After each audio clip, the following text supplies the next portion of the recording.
जय हिंद दोस्तों, कैसे हैं आप लोग। Once again I welcome you all. मैं इंजीनियर अजय गुप्ता आप सभी लोगों का स्वागत करता हूं। दोस्तों, कंडीशनल सेंटेंस में पास्ट सब्जेक्टिव मूड जो हम डिस्कस कर रहे थे आपके साथ, उसमें कई अच्छी बातें मैंने आपके साथ शेयर किया था कल के क्लास में। आशा करता हूं कि वो सारी बातें आपको समझ में भी आई होंगी। That is very important, right.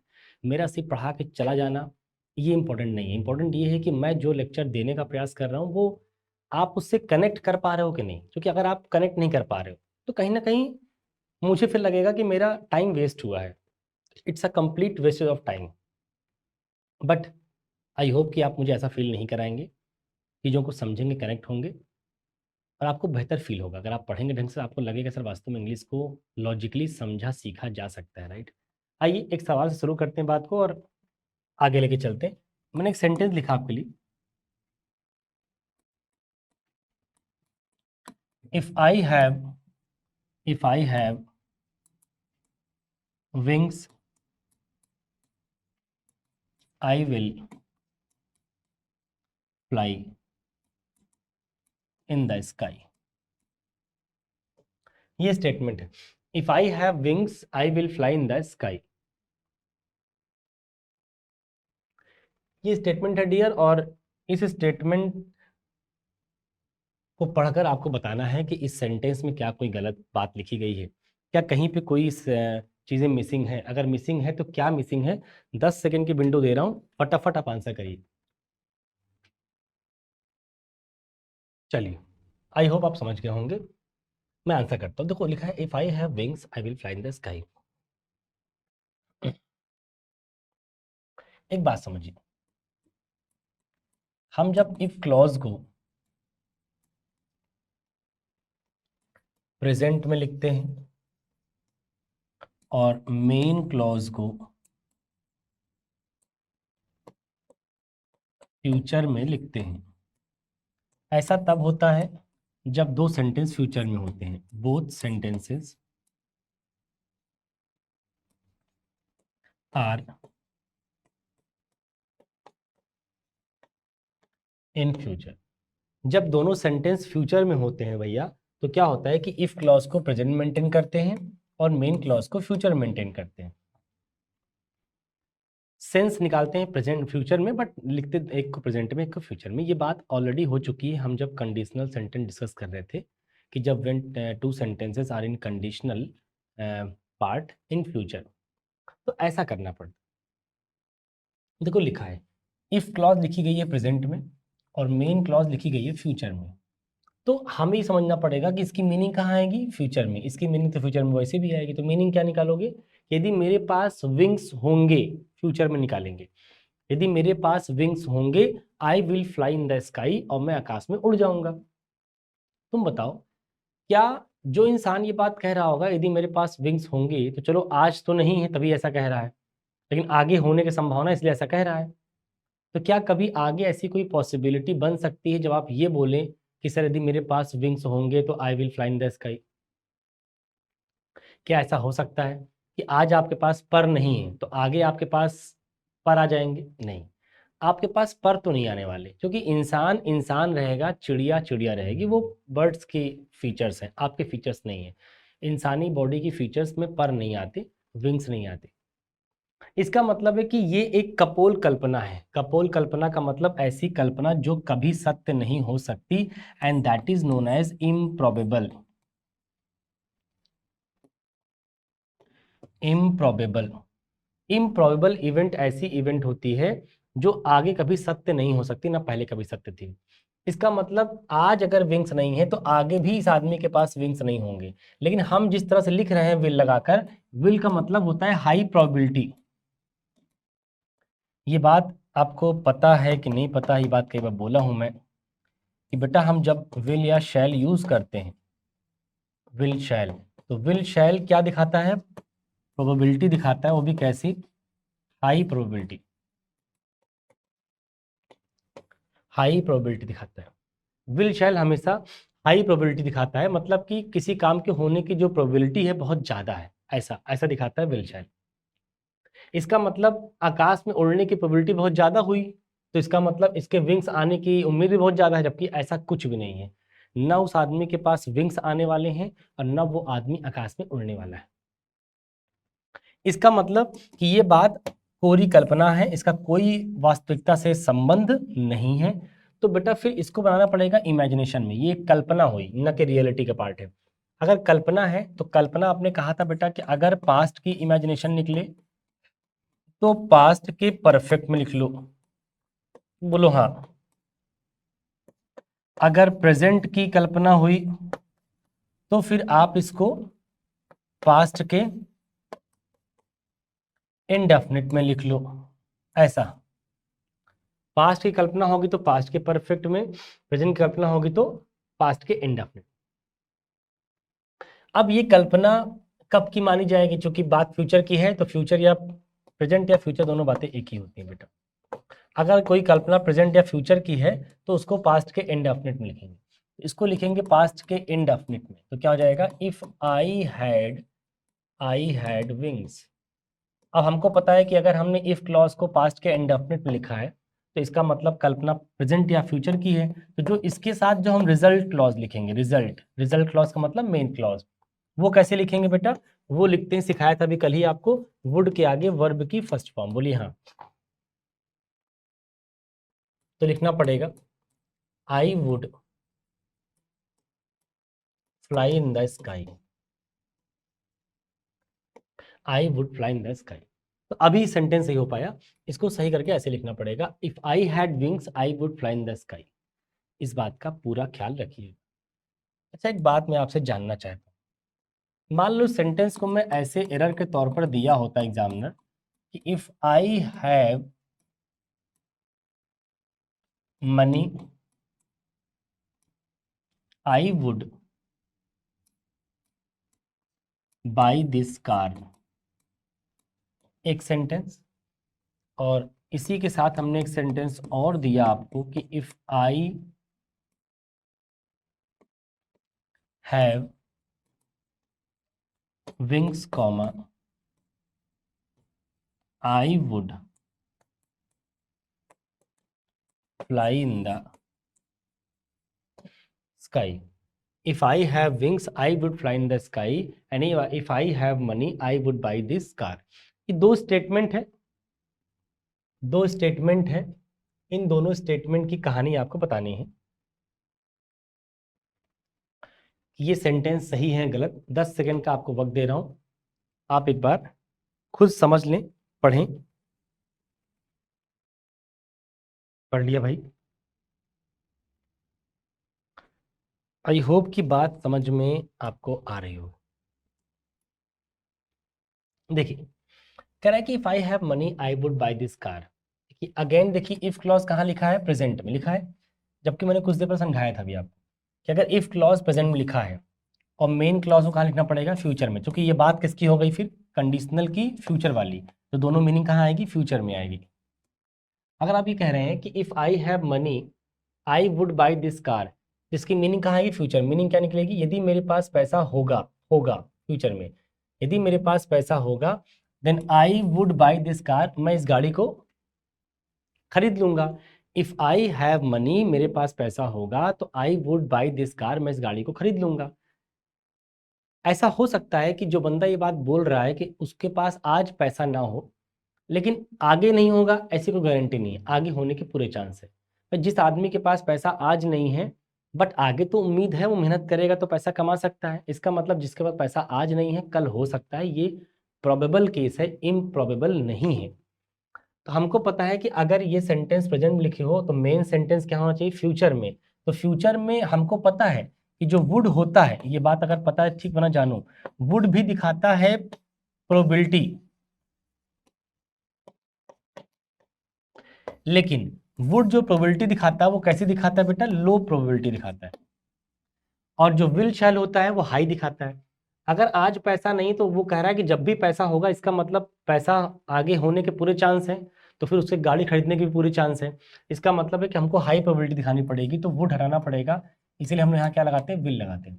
तो आपने अक्सर यही देखा है कि मेन सेंटेंस को फ्यूचर में लिखो विल शैल से, और कंडीशनल पार्ट को प्रेजेंट में लिखो। लेकिन हमने यहाँ देखा कि हमने इसको देखकर इसको सही कर दिया, क्योंकि इंग्लिश हम पढ़ते हैं लेफ्ट से राइट, इंग्लिश पढ़ते हैं लेफ्ट से राइट, तो हमने लेफ्ट को सही मानते हुए राइट को सही कर लिया। आप ऐसा भी कर सकते थे कि इस वुड को वुड रहने देते और इस हैव को हैड कर देते। नहीं समझ में आया तो मैं एक सेंटेंस लिख के दिखा रहा हूँ। आप चाहते तो इसको ऐसे भी सही कर सकते थे। कैसे? इसको वुड रहने दें, इसको विल ना करें, बल्कि इसको चेंज कर दें, हैव को हैड कर दें। If I had money I would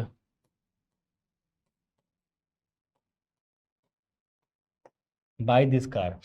if I had money I would by this car. देखिए अब ये बात हो गई कल्पना वाली, ये इमेजिनेशन है। कब की इमेजिनेशन है? इफ क्लॉज को लिखा आपने है पास्ट के इंडेफिनिट में। कहाँ लिखा है? पास्ट के इंडेफिनिट में। तो कल्पना कब की मानी जाएगी? ये प्रेजेंट या फ्यूचर की? बोलिए हाँ। तो इसकी मीनिंग भी कहाँ निकालेंगे? प्रेजेंट या फ्यूचर में। मीनिंग क्या हो जाएगी? इफ आई हैड मनी, यदि मेरे पास पैसा हो जाए, है नहीं, है नहीं, हम एक कमिंग फ्यूचर में एक कल्पना कर रहे हैं आने वाले कल में, यदि मेरे पास पैसा आ जाए, कहीं से मिल जाए, हो जाए, तो मैं इस गाड़ी को खरीद लूंगा। अभी है नहीं तो खरीद सकते नहीं है। तो ये एक कल्पना है। वो कल्पना प्रेजेंट में खड़े होकर अब आने वाले भविष्य के लिए कर रहे हैं कि यदि मेरे पास पैसा हो जाए तो मैं इस गाड़ी को खरीद लूं। अभी है नहीं भाई, तो कहां से खरीद लूं? तो if I had money I would by this car. लेकिन अब आप कहेंगे सर ये बताइए नंबर किस पे मिलेगा? क्या हम वुड को विल करें तब नंबर मिलेगा, या वुड को वुड रहने दें, हम हैव को हैड कर दें तो नंबर मिलेगा? तो याद रखना, जब किसी भी सेंटेंस को दो तरीके से सही करने पर सही किया जा सकता हो, मतलब कोई सेंटेंस ऐसा है जो गलत तो है और उसको सही करने की बारी आ रही है, तो सही करने के लिए आपके पास एक से ज्यादा रास्ता है। एक से ज्यादा रास्ता अगर है सही करने के लिए, तो याद रखो इंग्लिश में नंबर उस पे मिलता है जो इंग्लिश की फंडामेंटल्स को फॉलो करता है। और फंडामेंटल्स क्या कहते हैं कि हम एक इंग्लिश भाषा पढ़ रहे हैं और इंग्लिश भाषा ये कहती है कि भैया हम लेफ्ट से राइट चलते हैं, हम राइट से लेफ्ट नहीं आते, लेफ्ट से राइट जाते हैं। अगर हम लेफ्ट से राइट जाते हैं तो बात सिंपल है। एक बात बताओ, हम लेफ्ट में लिखें इफ आई हैव मनी, ये लिखा गया कंडीशनल क्लॉज, लिखा गया है प्रेजेंट में और होना भी चाहिए। लेकिन फिर ये भी होना चाहिए कि अगर कंडीशनल पार्ट को प्रेजेंट में लिखोगे तो मेन पार्ट को फ्यूचर में लिखोगे। देखो फ्यूचर में नहीं था इसलिए मैंने वुड को विल किया ताकि हाई प्रोबेबिलिटी क्लियर हो जाए, इसलिए सही कर दिया उसको, लेफ्ट को सही मानते हुए राइट को सही कर दिया। जरा सेकंड पे आओ, if I have wings I would fly. अगर तुम यही काम यहां भी करोगे जो वहां किए कि लेफ्ट को सही मानते हुए राइट को सही करना, तो भाई इफ आई हैव विंग्स तो यहाँ पे प्रेजेंट में लिखा, तो वुड को आपने यहाँ विल करना चाहा, like this like the above. अब दिक्कत आएगी, तुम नो डाउट एक बात तो सही कर रहे हो कि सर ठीक है सर, लेफ्ट में जो लिखा गया है वो प्रेजेंट में दिया गया है, तो हम राइट वाले को क्या करें, उसी के हिसाब से चेंज कर लें। ये तो एक नियम हो गया। और मैं कितनी बार कहता हूँ बेटा, जिंदगी में हर चीज नियम पे नहीं चलती, और इंग्लिश तो एक लॉजिकल सब्जेक्ट है, वहां पे नियम नहीं चलते। जो कि इंग्लिश भाषा जहां तक मैं समझता हूँ, so for I am concern about this language, तो मैं ये मानता हूँ कि भैया कि English language is a language of sharing the feelings. मतलब भाषा, ये भाषा ऐसी भाषा है जिसमें हम फीलिंग्स को शेयर करते हैं। और it is not about only English language, it is about all the languages. जितनी भी लैंग्वेज आप पढ़ते हो, भाषा बेसिकली क्या है? Language is the medium to share your feelings. Language एक मीडियम है जो आपकी भावनाओं को व्यक्त करता है, शेयर करता है। किसी भाषा में यही होता है। तो अगर भाषा भावनाओं का विषय है, भाषा फीलिंग्स का सब्जेक्ट है, तो बेटा सेंटेंस की फीलिंग्स मैटर करती है कि फीलिंग्स क्या कहना चाह रही है, उसके हिसाब से काम होगा आगे का। अगर तुम इस सेंटेंस को पढ़ो तो इस सेंटेंस की फीलिंग्स ये कहती है कि ये कोरी कल्पना है। एक आदमी जो इंसान है वो कल्पना कर रहा है यदि उसके पास विंग्स आ जाए, आज जिंदगी में नहीं आएगा, ना आज है, ना कल था, ना आगे होगा। तो ये जब जिंदगी में विंग्स होगा नहीं तो आपने हैव क्यों लिखा, और आप इसको विल लिख दे रहे हो। इसका मतलब तुम आकाश में उड़ने भी वाले हो जल्दी। विल लिखने का मतलब हाई प्रोबेबिलिटी। क्या आपकी आकाश में उड़ने की प्रोबेबिलिटी बहुत ज्यादा है इसका मतलब? और आकाश में उड़ने की प्रोबेबिलिटी ज्यादा इसलिए है क्योंकि आपको लगता है कि आपके पास विंग्स बहुत जल्दी आपके इस दो कंधों पे जुड़ने वाले हैं और आप ऐसे ऐसे करके उड़ जाएंगे। ऐसा नहीं होने वाला। हाँ, जिस आदमी के पास आज पैसा नहीं, आगे होने के पूरे 100% चांस है। लेकिन जिसके पास विंग्स नहीं है उसके पास विंग्स कल भी नहीं होगा, इसके लिए 100% गारंटी है। तो इसका मतलब साहब ये कोरी कल्पना है, और कोरी कल्पना प्रेजेंट या फ्यूचर की है, तो कहाँ बनाते हैं, पास्ट के इंडेफिनिट में। तो बेटा उस वुड को सही करने के बजाय ये वुड सही लिखा था, बस गड़बड़ ये हो गया, हैव को हाइड कर दो। तो अब ये मत कहना कि सर आपने तो यहाँ पे राइट वाले के हिसाब से लेफ्ट वाले को सही कर लिया, यहाँ पे लेफ्ट वाले के हिसाब से राइट वाले को सही कर लिया। नहीं, बात दोनों में ऐसी नहीं बोली मैंने, बात दोनों में ऐसी बोली मैंने कि अगर आप पढ़ रहे हो कि इफ आई हैव मनी, तो मीनिंग क्या निकालोगे, प्रेजेंट में लिखा गया, मीनिंग कहाँ निकालोगे, फ्यूचर में, कि यदि मेरे पास पैसा होगा, जो कि एक करेक्ट मीनिंग है, कोई दिक्कत नहीं, करेक्ट कॉन्टेक्स्ट है। फिर आप क्या बोल रहे हैं, यदि मेरे पास पैसा हो जाएगा तो I will by this car, मैं इस गाड़ी को खरीद लूंगा। तो अच्छी बात है, खरीद लो। तो ये विल लगाओ, वुड क्यों लगा रहे हो, लो प्रोबेबिलिटी क्यों दिखा रहे हो, जब आपका पैसा होगा तो खरीदेंगे, ओपन कंडीशन है, इसमें कोई शिकवा शिकायत तो है नहीं, तो फिर चुपचाप वुड को विल लिखो। लेकिन यहाँ बात ऐसी नहीं थी, यहाँ बात इमेजिनेशन की थी, इसलिए हमने बेटा उसको वुड को वुड रहने दिया और हैव को हाइड कर दिया। अब जाके सेंटेंस, हम इस वाले केस में भी इमेजिनेशन कर सकते थे ऐसे लिखकर, I had money I would by this car, उस वुड को वुड रहने दो, हैव को हाइड कर दो। लेकिन ये बात उल्टी मानी जाती, क्योंकि ये सेंटेंस सही है, ये सेंटेंस सही है, लेकिन ये इस सेंटेंस को करेक्ट करके ऐसा नहीं कर सकते आप। इस सेंटेंस का करेक्शन तो वही है, वुड को विल करो, क्योंकि ये बात जो लिखी गई सही लिखी गई है, तो इसके हिसाब से ये वुड विल कर दो। ये एक आपने नया स्टेटमेंट लिख दिया जो इमेजिनेशन को दिखाता है उसी कॉन्टेक्स्ट में। आई होप कि आप मेरी बात से सहमत हो पा रहे होंगे, समझ पा रहे होंगे। तो भैया हम लोग आगे बढ़ें, आइए।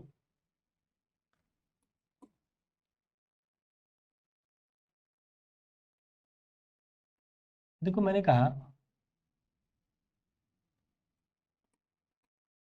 If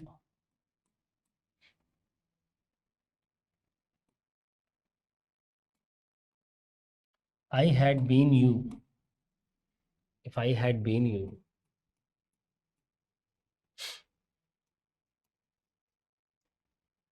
if I had been you, I would not have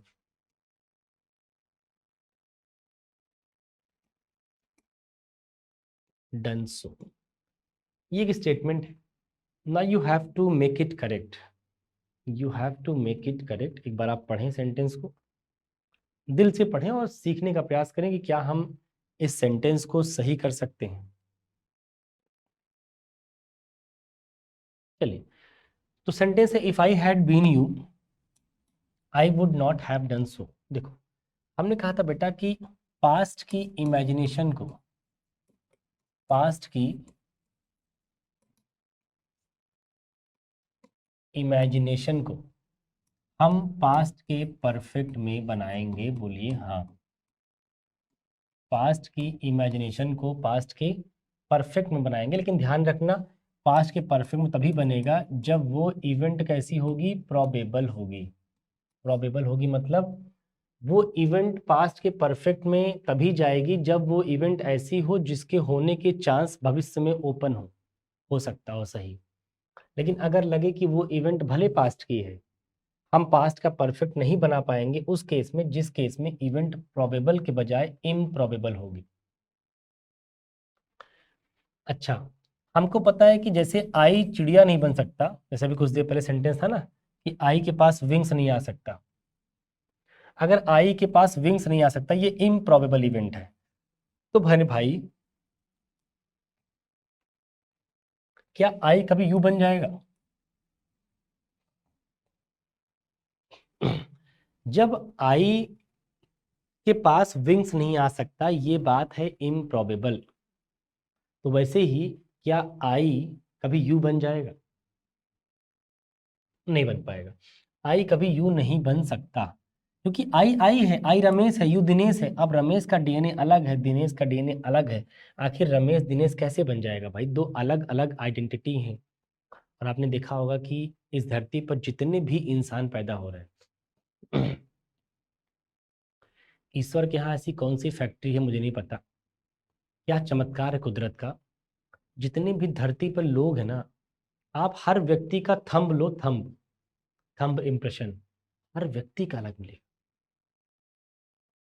सोचो आखिर ईश्वर ने ऐसा क्या इसमें गणित लगा रखा है कि हर आदमी का थंब का इंप्रेशन अलग अलग आ रहा है। इतने करोड़ लोग हैं इस पूरी धरती पे, आखिर क्यों किसी ना किसी का तो मैच करना चाहिए, नहीं मैच कर रहा है। इसका मतलब जो हमारी मैन्युफैक्चरिंग मशीन है, जहाँ से ये इंसान रूपी आदमी मैन्युफैक्चर किया जा रहा है, वो एक इतना परफेक्ट सिस्टम है कि कोई आदमी एक दूसरे आदमी को ओवरलैप नहीं कर रहा है, सब अलग अलग, सब अलग अलग। तो कितनी मतलब आप कभी बैठ के सोचेंगे ना 5 मिनट, आपको लगेगा वास्तव में यार दुनिया जानने लायक है। मतलब अंग्रेजी, मैथ, फिजिक्स, केमिस्ट्री छोड़कर हम पहले ये जानेंगे अब कि आखिर इंसान की मैन्युफैक्चरिंग कैसे हो रही है, कैसे ये आदमी सबका सबका अंगूठा अलग अलग कैसे आ रहा है थंबप्रिंट से, जहां से बन के आ रहे होंगे कोई तो गलती करता होगा, कभी तो होता होगा, नहीं हो रहा है। इसका मतलब एक बहुत बड़ी साइंस है, एक बहुत बड़ी साइंस है। आज आप कोई मशीन बनाओ जो प्रोडक्ट बनाती, सेम प्रोडक्ट निकालती, लेकिन वो मशीन भी कभी कभी कुछ ना कुछ गलती कर देती है, क्योंकि इंसान ने बनाया है। इसीलिए इंसान बहुत तुच्छ प्राणी है उस परम पिता परमेश्वर के आगे, उस परमात्मा के आगे हम कुछ भी नहीं है, कुछ भी नहीं है। लोग कहते हैं ना सागर है, हम बूंद, हम तो सोचते हैं बूंद भी नहीं है। अगर हम अपने आप को बूंद कह देंगे तो बहुत कुछ कह दिया अपने आप। तो अगर इंसान थोड़ा सा समय अगर आपके पास बचा करे तो आप लोग जरूर पढ़ा करिए। मतलब थोड़ा सा अगर आप ये जो फिलॉसफी होती है ना, दर्शन शास्त्र, अगर आप थोड़ा पढ़ते हैं ना तो आपका माइंड बहुत ब्रॉड होता है और बहुत ही सोचने के लिए बहुत आगे जाता है।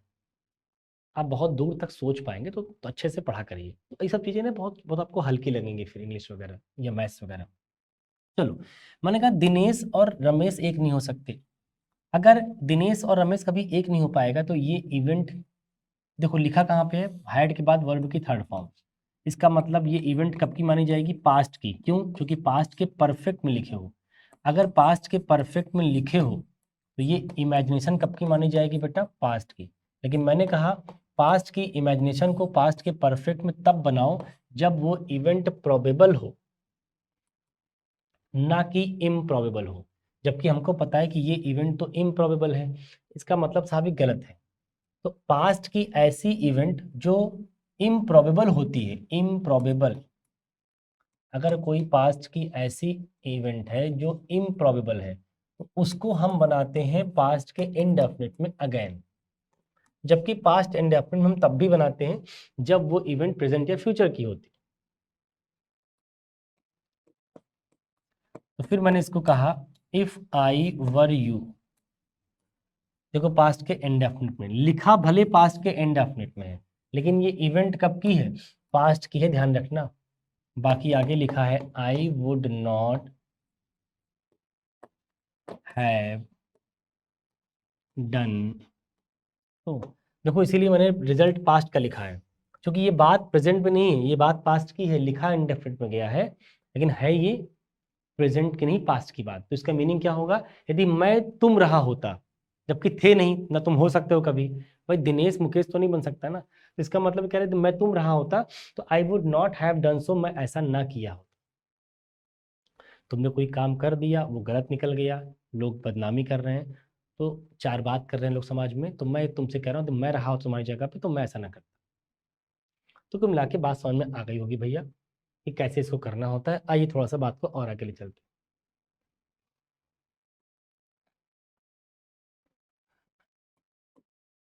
देखो कुछ फैशन भी है, वो भी देख लो।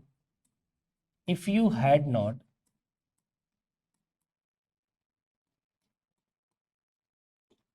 if you had not supported us,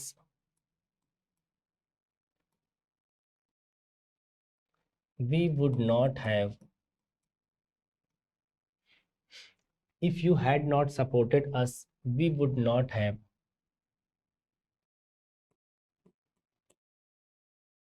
succeeded। देखिए लिखा है यदि आपने हमारा सपोर्ट ना किया होता, if you had not supported us, यदि आपने हमारा सपोर्ट ना किया होता, तो कह रहे हैं कि we would not have succeeded, तो हम लोग सफल ना हुए होते। याद रखो जब भी कभी इफ क्लॉज पास्ट के परफेक्ट में होगा, कहाँ होगा बेटा, इफ क्लॉज अगर पास्ट के परफेक्ट में होगा विथ नेगेटिव मीनिंग में, मतलब पास्ट के परफेक्ट में भी हो और नेगेटिव मीनिंग में हो। अगर इफ क्लॉज पास्ट के परफेक्ट में होगा और नेगेटिव मीनिंग में होगा तो उस इफ क्लॉज को हटाकर हम एक फ्रेज लगाते हैं और उस फ्रेज का नाम होता है बेटा बट फॉर। क्या नाम होता है? ये यूज करेंगे इफ क्लॉज की जगह पे। इफ क्लॉज की जगह पे रिप्लेसमेंट है इसका। ये कैसे? आओ देखते हैं। देखो, इफ क्लॉज तुम्हारी पास्ट के परफेक्ट में लिखी भी है और नेगेटिव भी है, तभी ऐसा हो पाएगा, वरना नहीं हो पाएगा। वजह क्योंकि बट फॉर भी नेगेटिव होता है। अब आप इस इफ क्लॉज को हटा के क्या लगा सकते थे बेटा? But for. बट फॉर का मतलब बेसिकली होता है विदाउट। तो बट फॉर इसको कन्वर्ट कर दो नाउन फ्रेज में, सपोर्ट को। तो but for your support, support तुम कर रहे हो तो हमने उसको नाउन बना लिया कि बट फॉर योर सपोर्ट। तो but for your support is equal to what? Without your support. Without your support comma we would not have succeeded.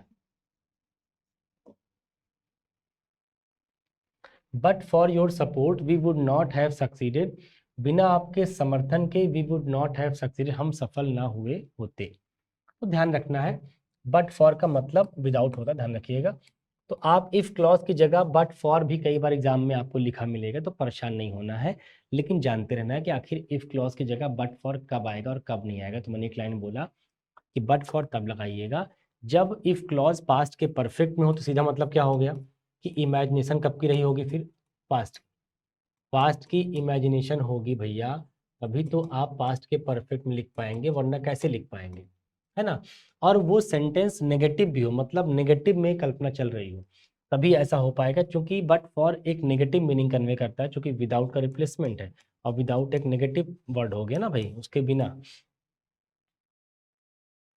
तो फिर ये ऐसा कर सकते हैं। अच्छा, एक फैशन और है, वो क्या है? वो यहीं लिख देता हूं मैं। वो ये है बेटा कि अगर इफ क्लॉज में लिखा गया है तो आप चाहो तो इफ क्लॉज में इफ को गायब कर लो। जैसे मैंने फ्यूचर वाले केस में आपको कहा था कि इफ को गायब करके शुड बाहर कर लेते, याद आ रहा है आपको? कि जब कंडीशनल इन फ्यूचर पढ़ रहे थे तो वहां सिखाया था बेटा कि जब जब कनेक्टर के नाम पे इफ लगा हो तो उसको हटा के हम चाहे तो शुड लगा सकते हैं। That is model of condition. वैसे यहाँ पर सब्जेंटिव मूड में इफ को हटा के आप इस हैड को बाहर कर सकते हो। तो मतलब क्या बन जाएगा भैया? Had you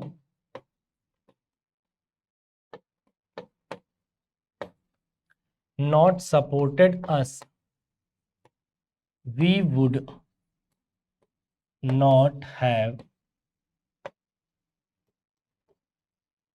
succeeded। तो आप चाहो तो इस इफ को गायब करते ही हैड को बाहर कर लो बस। So had you not supported is equal to if you had not supported. मतलब ये दोनों बातें एक ही हैं बेटा, इसमें कोई अंतर नहीं है। बस ये एक फैशन है कि आप इफ को हटाकर हैड को बाहर कर सकते हैं। अच्छा, ये ऑप्शन आपके पास इस वाले केस में भी था। ये मैं इसको थोड़ा ऊपर कर देता हूं। ये ऑप्शन आपके पास यहां भी है। हर इफ को तुम हटा सकते हो। यहां अगर इफ को हटाओगे तो वर बाहर आ जाएगा। तो आप क्या लिखोगे बेटा? Were I you comma I would not have done so. तो जब भी इफ लगा हो कंडीशनल सेंटेंस में पास्ट सब्जेंटिव मूड में, तो उस इफ को हटाकर आप उसकी वर्ब को बाहर कर सकते हो। वर यहां बाहर कर लिया। So were I you is equal to if I were you. किसी ने कहा वर आई अ किंग, मतलब if I were a king. Understood है, उसमें लिखने की कोई जरूरत नहीं है। ऐसे यहाँ पर अब यहाँ लिखा है इफ आई हैड मनी।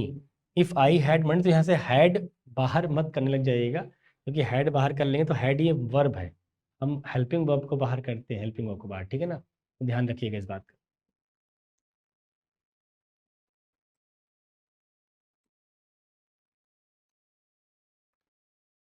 अरे बढ़ो भाई, आगे कहाँ चला गया? चलिए,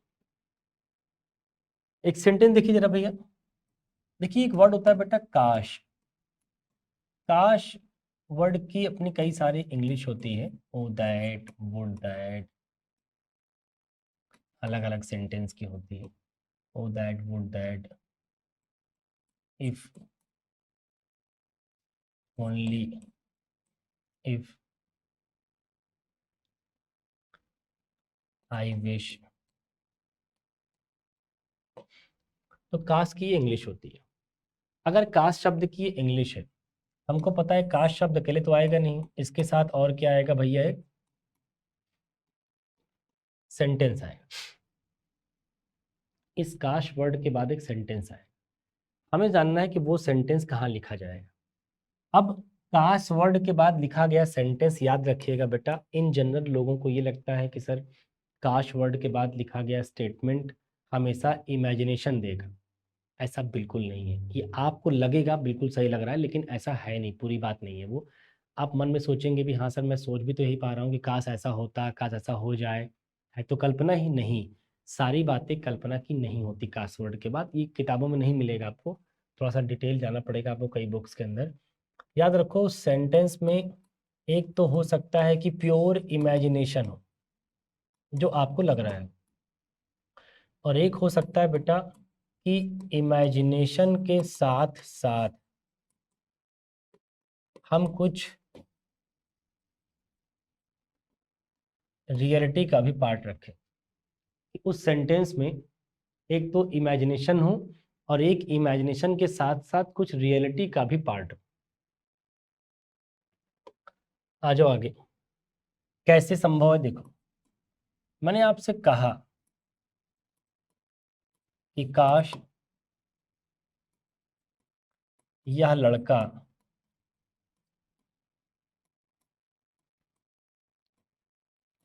पिछले साल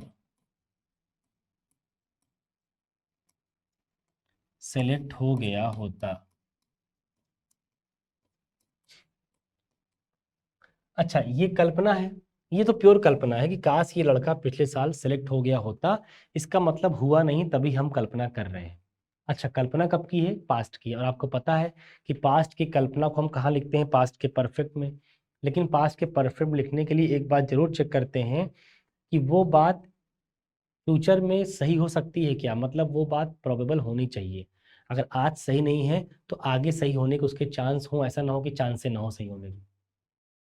तो जो लड़का आज सेलेक्ट नहीं हो पाया लास्ट ईयर, तो क्या जिंदगी में सिलेक्ट नहीं होगा? होगा। तो काश वर्ड के इंग्लिश में लिखा आई विश,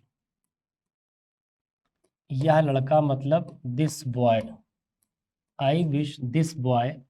पास्ट के परफेक्ट लिखोगे तो क्या लिखोगे? हैड। अच्छा, सेलेक्ट तो ऑटोमेटिक तो होगा नहीं है, किया जाएगा तो पैसिव बनेगा, तो बी की फॉर्म क्या हो जाएगी? Been selected. अब थर्ड फॉर्म लिख दीजिए, कब? Last year. So I wish this boy had been selected last year. देखो लास्ट ईयर का मतलब पास्ट, तो पास्ट की कल्पना है, इसलिए हम लोग पास्ट के परफेक्ट में लिख रहे हैं। बस एक्टिव नहीं पैसिव मोड में लिख रहे हैं, क्योंकि सेलेक्ट करने का काम ये लड़का नहीं करेगा बल्कि लड़के के ऊपर किया जाएगा। तो I wish this boy had been selected last year. Clear? अब मैंने एक बात आपसे और बोली, मैंने कहा I wish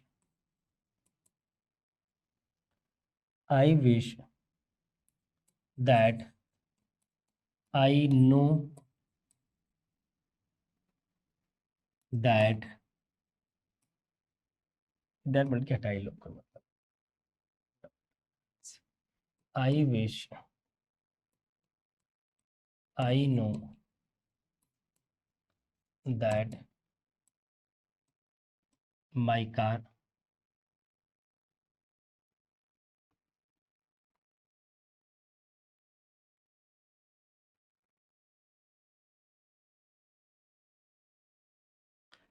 car has broken down।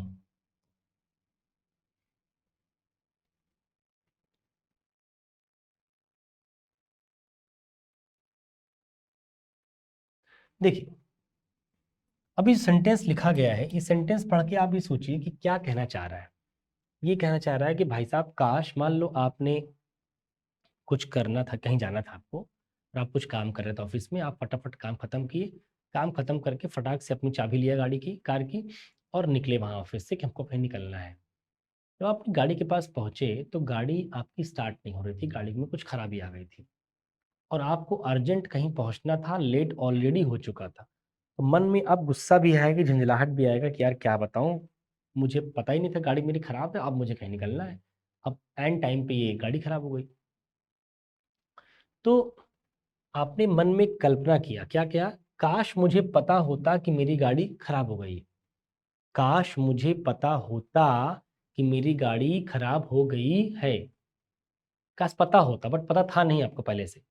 अचानक अभी पता लगा है। इसका मतलब ये कल्पना कब की है? पास्ट की, कि आप चाहते हैं कि काश मुझे पता होता पहले से कि मेरी गाड़ी खराब है, तो मैं पहले से कुछ अरेंज करता, नई गाड़ी मंगवा लेता किसी ट्रैवल एजेंसी से, या फिर मैं कुछ दूसरे किसी पर्सपेक्ट में कहीं मैनेज करता अपने आप को। लेकिन पता था नहीं। अब आप ज़रा सोचे देखो, इस पूरी इवेंट में कौन-सा पार्ट आपको लग रहा है कि इमेजिनेशन है और कौन-सा पार्ट आपको लग रहा है कि रियलिटी है? एक बार ज़रा आप देखो, इसमें से कितना पार्ट रियलिटी है और कितना पार्ट इमेजिनेशन है? अगर आप ध्यान से देखोगे ना, तो आपको पता लगेगा डियर कि आपको पता नहीं था, ये तो कल्पना है। आप कल्पना इस बात की कर रहे हो कि काश मुझे पता होता, क्योंकि पता था नहीं तो आपको एक बुरा लग रहा है कि पता नहीं था। अगर काश पता होता तो आपको दिक्कत झेलनी नहीं पड़ती। इसका मतलब आपको पता नहीं था, ये बात आप कल्पना के तौर पर कह रहे हो। तो ये कल्पना है, तो ये है इमेजिनेशन। और इमेजिनेशन अगर है तो इमेजिनेशन को इंग्लिश में लिखने का वही तरीका है। क्या तरीका है? अगर कोई सेंटेंस इमेजिनेशन शो करता है तो बेटा आपको पता है कि इमेजिनेशन को इंग्लिश में लिखने के दो ही तरीके हैं। अगर वो इमेजिनेशन पास्ट की है तो पास्ट का परफेक्ट लिख लो, और अगर वो इमेजिनेशन प्रेजेंट या फ्यूचर की है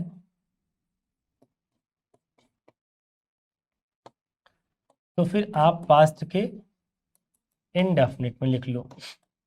यही है। बस यहाँ लिखते वक्त ध्यान रहो कि इवेंट प्रोबेबल होनी ही चाहिए, इसमें कोई गड़बड़ बात नहीं। अब जरा देखो, अब ये इवेंट है पास्ट की इमेजिनेशन, तो इसको लिखो बेटा आई हैड नोन। क्यों हैड नोन? क्योंकि पास्ट की इमेजिनेशन को पास्ट के परफेक्ट में लिखते हैं, तो ये गलत है, ये सही है। लेकिन क्या तुम कह पाओगे ये भी इमेजिनेशन है? ना मेरे भाई, ये रियलिटी है। गाड़ी तो खराब है, गाड़ी खराब होने की कल्पना नहीं कर रहे हैं हम। पता नहीं था उसके कल्पना करने की, शायद पता होता, काश पता होता तो। लेकिन क्या गाड़ी वास्तव में खराब है कि गाड़ी के खराब होने की हम कल्पना कर रहे हैं? आप कहेंगे सर कल्पना नहीं कर रहे हैं, गाड़ी तो वास्तव में खराब है। गाड़ी तो खराब है, ये रियल बात है, इसमें कोई इफ एंड बट नहीं है। प्रॉब्लम ये है कि हमको पता ही नहीं था कि गाड़ी खराब है। तो कल्पना हमारी, हमारा जानना है, हमारा पता होना है। कल्पना हमारी ये नहीं है कि गाड़ी खराब है कि नहीं। तो गाड़ी का खराब होना रियलिटी है। इसका आप इमेजिनेशन से कोई तालमेल नहीं है। याद रखो, रियलिटी को डील करने वाला कौन है? Tense. I repeat my statement, reality को कौन डील करता है? टेंस डील करता है। अगर कोई इवेंट रियल है तो फिर उसको डील करने के लिए कौन आएगा? टेंसेस आएंगे, ना कि मूड आएगा। और इमेजिनेशन को डील करने के लिए कौन है? मूड है, that is past subjunctive mood. तो यहाँ पे मूड लगेगा और यहाँ पे टेंस लगेगा। अच्छा, अब आपको टेंस में पता है कि अगर टेंस का जो स्टेटमेंट है, इसके पहले हमने एक बॉक्स लगा रखा है, आई विश आई नो। ये जो मेन सेंटेंस है ये पास्ट की बात कर रहा है। कैसे पता पास्ट की? चूंकि पास्ट के परफेक्ट लिखा गया है, तो कल्पना कब की बेटा? पास्ट की। मतलब ये इवेंट पास्ट की है। तो जो इवेंट पास्ट की है तो फिर अपने सेंटेंस के ऊपर इफेक्ट भी करेगा, पास्ट की इवेंट है तो अगर ये पास्ट है इसको भी पास्ट करेगा, लेकिन रियलिटी में पास्ट करेगा। अगर रियलिटी में पास्ट करेगा तो बेटा हैज नहीं लिखना पड़ेगा, हैड लिखना पड़ेगा। ध्यान रखना, ये हैड हमने इसलिए नहीं लिखा कि क्योंकि ये इमेजिनेशन है। ये हैड आपके मेन सेंटेंस के पास्ट होने की वजह से है। अगर ये बात नहीं समझ में आ रही है तो मैं एक काम करता हूं, आपको एक सेंटेंस लिख के दिखाता हूं। हमने कहा he told me that she is the perfect one, she is the perfect one for him। ये सेंटेंस है कि ही told me that she is the perfect one for him.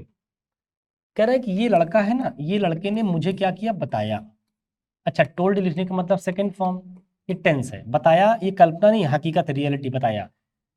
Second form का मतलब कब की बात होगी, ये पास्ट की। कब बताया, पास्ट में।